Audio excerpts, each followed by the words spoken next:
Bonjour à tous et merci beaucoup d'être encore très nombreux.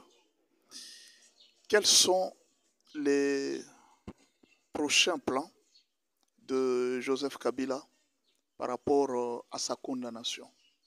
Ne venez pas me juger pour dire est-ce que toi tu as été avec lui pour connaître ce qui se trouve dans son cœur. Non, ne m'interdisez pas non plus de réfléchir.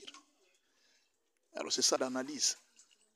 Nous pouvons projeter d'une manière intellectuelle les probables actions que Joseph Kabila peut mener. Il a été condamné à mort. On va saisir, l'État a réclamé 33 milliards de dollars à payer en francs congolais et puis 2 milliards de dollars à payer pour les 3 provinces.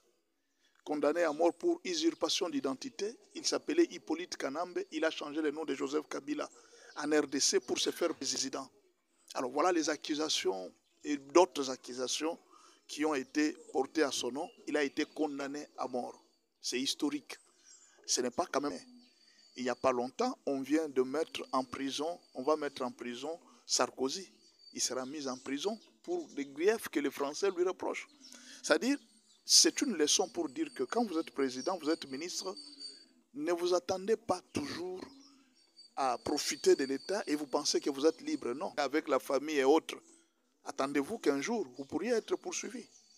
Tout acte que vous posez en tant que président, ce n'est pas seulement l'ancien président, même le président actuel.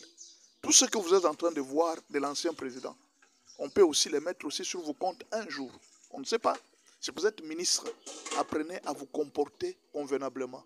Ne tuez pas, ne détruisez pas, ne volez pas. C'est une grande leçon. Ne faites pas du mal aux gens. Alors revenons un peu au probable plan que Kabila pouvait prendre.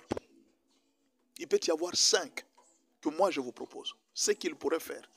Peut-être l'un de ces plans peut s'exécuter. Le premier plan, c'est le plan de disparaître.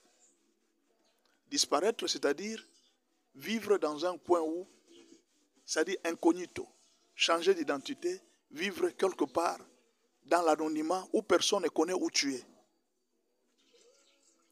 Bien que ce n'est pas difficile et ce n'est pas facile, parce qu'il a beaucoup de biens, il a beaucoup de richesses. C'est difficile quand vous êtes déjà au niveau des milliardaires que vous puissiez disparaître. Vous êtes obligé de faire des transactions à tout moment et dans tout moment, on peut vous arrêter. Ça, c'est le premier plan. Le deuxième plan, c'est affronter Félix. C'est le deuxième plan. Il peut décider d'affronter Félix. S'il veut affronter Félix, il pourra utiliser plusieurs plans.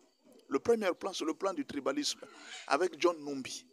John Numbi peut activer ce qu'on appelle les Bakatagatanga, qui peuvent se révolter et créer une grande révolution au Katanga, commencer à tuer les gens pour que les gens disent que voilà, c'est Tshisekedi, les Baluba et autres, tout ça, c'est un plan. On peut soulever un tel plan pour que les Bakatagatanga s'élèvent avec John Numbi. Ils peuvent travailler dans ce sens-là. Et quand ils travaillent dans ce sens-là, de l'autre côté, on soulève aussi d'autres tribus qui sont pro-Kabila, notamment les Tutsis et autres qui habitent quelque part. On les soulève pour dire que nous, à cause de Kabila, nous sommes en train, par exemple, de tuer tous les Baluba. On peut susciter même au niveau de Maniema et tout ça, un combat de tribalisme pour dire que non, nous sommes contre les Baluba. Alors tout ça parce qu'on a fait ça à un Katangé, on a fait ça à Kabila qu'on aimait beaucoup. Nous, les gens de Maniema, nous sommes fâchés à cause de Kabila. On peut payer les gens pour faire l'affaire, afin de déstabiliser la nation à une guerre civile de haut niveau. C'est un deuxième plan qu'on peut activer.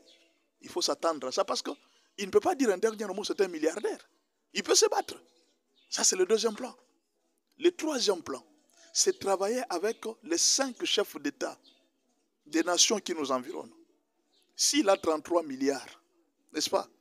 S'il a 33 milliards, supposons qu'au lieu de remettre cet argent à la RDC comme il a été condamné à mort, il se décide et dit, bon, je donne 1 milliard au Kenya, je donne 1 milliard au Rwanda, je donne 1 milliard à l'Ouganda, je donne 1 milliard à la Zambie, je donne 1 milliard à l'Angola, je donne à toutes ces nations 1 milliard, 1 milliard, 1 milliard. Il fait sortir de son argent 4 milliards ou bien 5 milliards pour corrompre les nations qui nous environnent. Même donner 1 milliard à Denis Sassou Nguesso. Il dit, bon, j'ai beaucoup d'argent, je donne 1 milliard, 1 milliard, 1 milliard à toutes les nations. À la Namibie, il dit, j'ai besoin juste que vous m'aidiez à faire partir Félix Tshisekedi. C'est un plan. Ça peut réussir. C'est un homme riche. Vous comprenez? C'est un plan. Il faut y réfléchir. Rien n'empêche. Les présidents africains, on les connaît. Pour l'argent, ils peuvent tout. Les présidents africains sont corruptibles. On le sait. Ils peuvent te trahir par cause de l'argent. En Afrique, c'est comme ça que nous sommes. Les Africains ne se soutiennent pas. Quand ils voient l'argent, ils peuvent faire frère. Le quatrième plan, c'est le plan des globalistes, des ennemis de fils Félix. Il peut travailler avec eux. Il peut travailler avec eux. Par exemple, Macron. Il peut travailler avec Macron. Il peut travailler avec quelques pays de l'Union européenne qui n'aiment pas tout ce que Félix est en train de faire, qui ne sont même pas d'accord avec les deals que le président Félix fait avec les Américains. Kabila peut leur proposer un peu d'argent. Il dit, bon, je donne ça à l'Union européenne, ou bien alors je vais soutenir l'armée, je vais acheter des armes.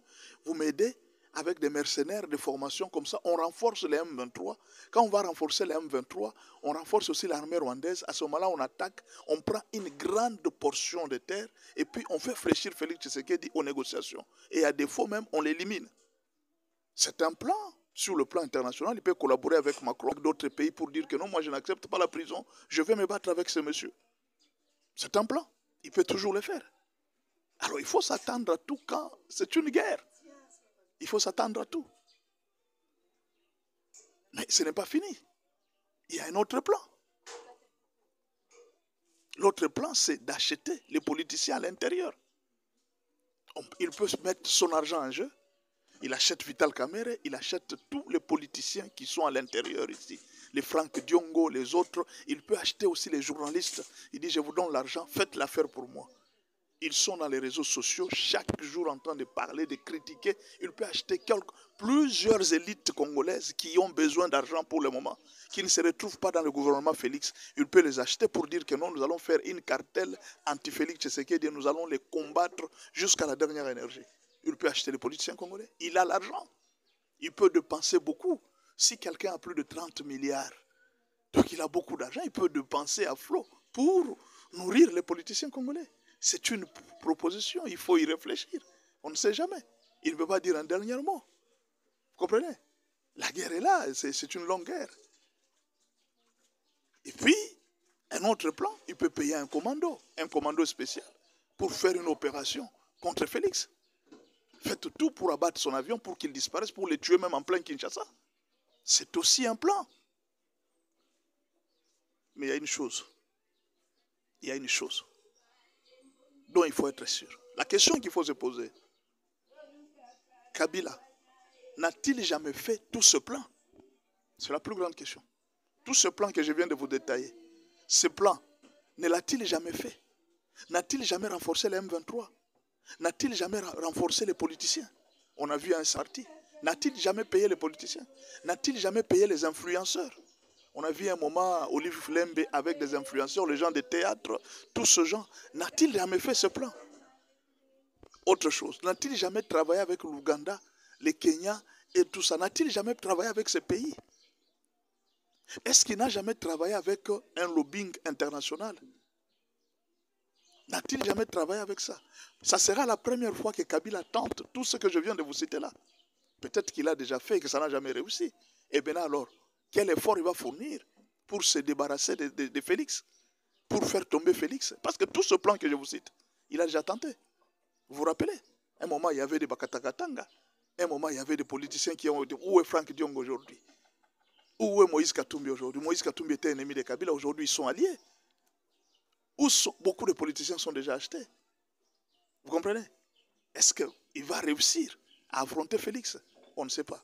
Maintenant, il y a un autre problème. Il doit maintenant faire un effort d'échapper à la Cour pénale internationale parce qu'il devient vulnérable. Ce qui fait que certaines personnes aussi peuvent s'élever contre lui pour dire que non, voilà, c'est le moment de frapper aussi les dossiers de Chebea. C'est le moment de frapper aussi les Kamuna Sapu. C'est le moment de frapper aussi. On peut appeler tout le moyen possible pour frapper. Alors on ne sait pas. Nous sommes en train d'attendre ce qui va se passer. Et moi et vous, nous ne savons pas. Mais la guerre est encore là. Kabila n'a pas encore dit son dernier mot. Nous observons la scène politique. Nous ne faisons que des analyses. Nous n'avons pas d'avis.